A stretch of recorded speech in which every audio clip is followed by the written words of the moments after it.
실시간 증시 현황과 전망을 발빠르게 전해드립니다. 이 시각 증시 따라잡기 월요일에는 채슬리 투자자문의 조지한 팀장 나와 있습니다. 안녕하세요. 네, 안녕하세요. 자, 지난 주말 끝난 미국 시장 급락했는데 미국 증시 흐름부터 정리해 주시죠. 예, 지난 주말에 미국 증시가 최근 이어지던 강세장이 크게 흔들리면서 급락을 했습니다. S&P 500은 2.6%, 나스닥 4.2%, 다우지수까지도 1.3% 하락을 했고요. 특히 나스닥 100 같은 경우는 2025년 4월 이후에 최대 낙폭을 기록을 했습니다. S&P 500 최근에 9주 연속 상승을 하면서 이제 10주까지도 가나 이런 기록 달성에 대한 기대감도 있었는데 결국 기록 달성에 실패를 했고요. 우리 시장의 바로미터인 필라델피아 반도체 지수는 10.3%의 급락이 있었습니다. 미국 증시가 이렇게 급락하게 된 가장 큰 원인은 뭐로 보시나요? 예, 아무래도 강하게 나온 고용지표, 그로 인해서 금리 인상에 대한 우려였습니다. 미국 고용시장이 예상보다 훨씬 강한 모습을 보이면서 시장이 연준의 다음 행동이 금리 인하가 아니라 금리 인상이 될 수 있다고 보기 시작을 한 거고요. 여기에 AI 관련 종목들의 밸류에이션 부담이 겹치면서 대규모 차익 실현 매물이 쏟아졌습니다. 지금 증시 급락의 원인으로 미국 고용지표가 강하게 나온 것이다라고 말씀하셨는데 조금 더 구체적인 설명 좀 해 주시죠. 네, 이번 고용지표의 예상치가 8만 5천 개의 신규 고용이 있을 거다 이렇게 예상을 하고 있었는데요. 실제로 지난 5월에 17만 5천 개의 신규 고용이 창출이 되면서 고용이 굉장히 강하게 나왔습니다. 그리고 그로 인해서 금리 인상 우려가 생기면서 주가가 하락을 했죠. 그런데 좀 자세히 뜯어보면 신규 고용 창출의 주 원인이었던 것이 숙박이나 레저 그리고 정부의 고용, 헬스케어 쪽이었는데요.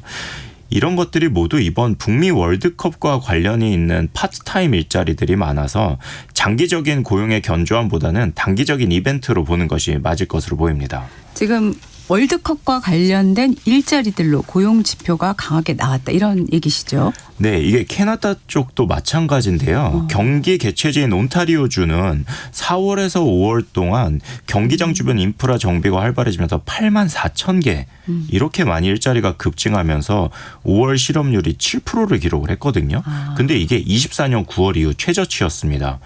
이 브리티시 컬럼비아도 5월 한 달간 2만 5천 개나 고용이 증가했는데 마찬가지로 관광이나 혹은 문화산업에 집중적으로 유입이 됐습니다. 이 업종별로 보게 되면 식음료 업장에만 4만 8천 명이 고용이 됐거든요. 네. 대부분 이런 식으로 월드컵 특수에 따른 고용 증가가 있었던 겁니다.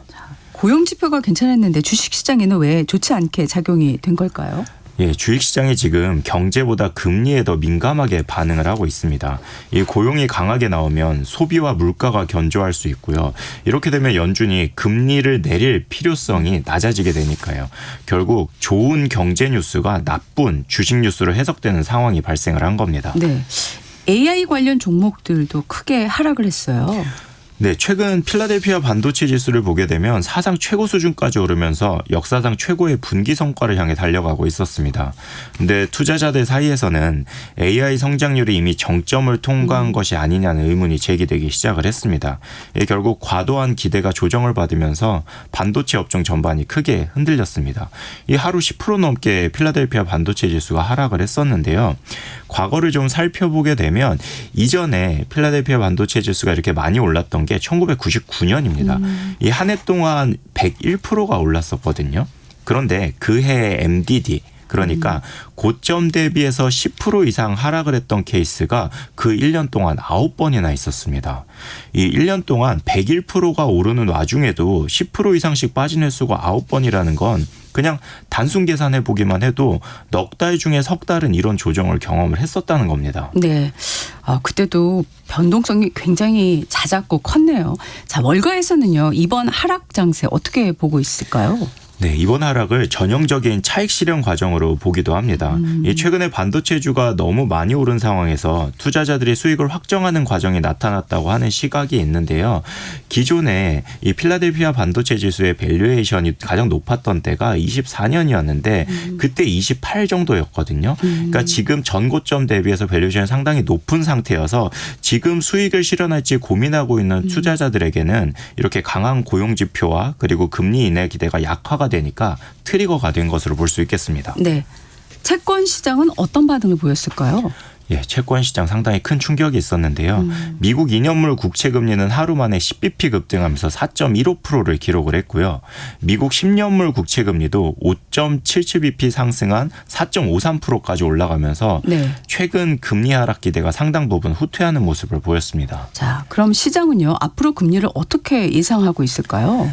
네, 시장 기대가 좀 바뀐 것으로 봐야 될 것 같습니다. 금리 수합 시장 같은 경우는 현재 2026년 말까지 추가 금리 인상을 완전히 반영을 하고 있습니다. 불과 몇 달 전까지만 해도 금리 인하 기대가 우세했었는데요. 네. 이제는 추가 긴축 가능성까지 논의되는 상황으로 변화했습니다. 이 모건 스탠리에서는 이번 지표가 미국 경제의 강한 회복력을 보여준다 이렇게 평가를 하면서 동시에 연준과 시장이 다시 인플레이션 압력에 집중하게 만들 것이라고 분석을 했습니다. 또 한편으로는 시장 반응이 다소 과도하다는 평가도 있습니다. 이 연준이 금리를 올린다면 그 이유가 경제랑 고용이 강하기 때문인데 그것이 반드시 주식시장에 부정적인 것은 아니라는 의견도 있습니다. 네. 이 스태그플레이션 자체는 나쁘지만 인플레이션을 동반한 경기 확장이 반드시 나쁜 것은 아니니까요. 네. 자, 우리 시장으로 가보겠습니다. 지난주 금요일 우리 증시도 크게 하락을 했습니다. 예, 6월 5일 국내 증시가 코스피는 5.54% 하락한 8,160포인트, 코스닥은 4.5% 하락한 1,002포인트를 기록을 했습니다. 외국인과 기관이 4조 원 넘는 매도에 나서면서 개인이 홀로 매수로 대응을 했던 하루였습니다. 자, 우리 증시 급락의 주된 원인을 파악해 보자면요. 예, 가장 직접적인 원인은 글로벌 반도체주 급락이었죠. 미국 반도체 기업 브로드컴이 시장 기대에 미치지 못하는 가이던스를 발표를 하면서 기술주가 크게 하락을 했고 그 충격이 한국 시장으로 이어진 겁니다. 이 삼성전자와 SK하이닉스 같은 대형 반도체주가 동반 급락하면서 코스피를 끌어내렸는데요. 이 하락의 중심이었던 삼성전자 하이닉스의 시가총액 비중이 워낙 높기 때문에 주가 하락이 지수에 직접적인 영향을 미치기도 했습니다. 예, 앞서 말씀드렸던 것처럼 AI 반도체 랠리로 크게 상승했던 만큼 차익 실현 매물도 좀 집중이 됐습니다. 그런데 이 AI 성장 스토리가 끝난 것이 아니라 밸류에이션 조정 성격이라는 분석이 맞는 것 같습니다. 네. 자, 지금 우리 증시에서요, 외국인 투자자들의 움직임은 어땠나요?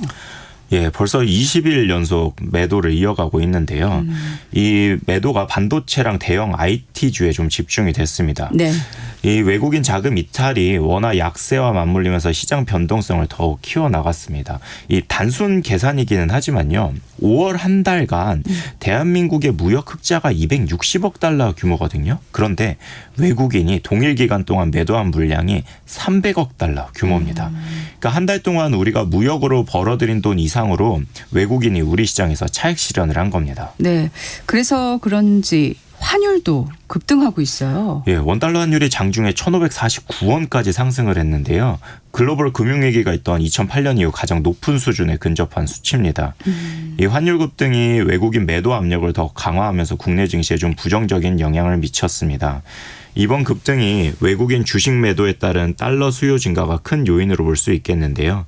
거기에 더해서 미국 금리 상승 우려에 중동 긴장까지 겹치면서 안전자산 선호가 강해졌습니다.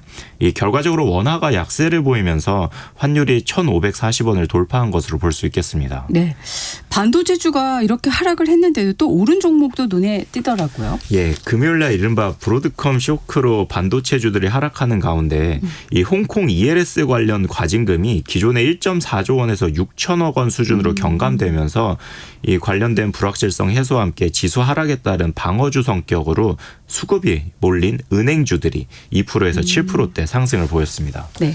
자, 지난주 금요일 급락장에 이어서 오늘 우리 증시도 약세를 피하기 힘들 것이다, 이런 전망이 우세한데 오늘 우리 증시 전망 그리고 투자자들 어떻게 대응해야 할지 정리 부탁드립니다. 예, 코스피 야간 선물이 하한가인 8%를 기록을 했습니다. 오늘 우리 시장이 7,500포인트대에서 시작할 가능성이 있겠습니다. 이 대응 방법을 말씀을 드리면 크게는 주식을 100% 채우고 있는 분들과 그동안 차익 실현을 통해 일부 현금을 해둔 분들로 좀 나뉠 것 같은데요. 먼저 현금을 그동안 마련한 분들이라면 이번 조정을 이용해서 가격이 낮아진 주도주를 포트에 담는 기회로 삼으면 될 것 같습니다. 그리고 두 번째입니다. 주식을 100% 채우고 있는 분들의 경우에도 두 가지로 좀 나눠서 말씀을 드릴까 합니다. 하나는 이 100% 채워져 있는 포트폴리오가 주도주인 경우, 그리고 또 다른 하나는 내가 보유한 주식이 주도주가 아닌 경우입니다. 이렇게 주도주가 아닌 경우에는 어차피 모든 종목들이 다 조정을 받는 상황이기 때문에 내 포트폴리오를 주도주로 갈아타는 기회로 삼으시면 이 반등할 때 계좌의 수익률을 높이는 방법이 가능할 것 같거든요. 네. 그래서 통상적으로 한국 주식시장은 반도체가 멈추고 박스권 조정을 받게 되면 그 사이에 그간의 실적이 좋지 않았지만 소외되었던 종목들이 올라오는데 아직 반도체의 시간이 끝나지 않은 것으로 보기 때문에 지금은 포트폴리오의 교체 타이밍으로 이용하시면 좋을 것 같습니다. 네. 이 시각 증시 따라잡기 채슬리 투자자문의 조주현 팀장과 함께했습니다. 고맙습니다. 예, 감사합니다. 이어서 오늘의 날씨 알아보겠습니다. 대한민국